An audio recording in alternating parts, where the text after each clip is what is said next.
So students అందరికీ F1 వీసాలు ఇస్తానని ఎన్నికల ప్రచారంలో పదే పదే చెప్పారు ట్రంప్. అంతేకాదు మాస్టర్స్ పూర్తి చేసిన గ్రాడ్యుయేట్లకు గ్రీన్ కార్డులు ఇస్తానని దండోరా వేసుకున్నారు.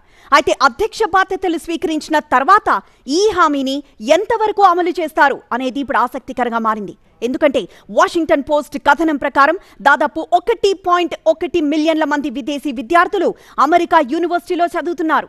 ఇందులో 3.3 లక్షల మంది భారతీయ విద్యార్థులు. వీళ్లలో 56% మంది అంటే దాదాపు 1.6 లక్షల మంది తెలుగు రాష్ట్రాల విద్యార్థులే.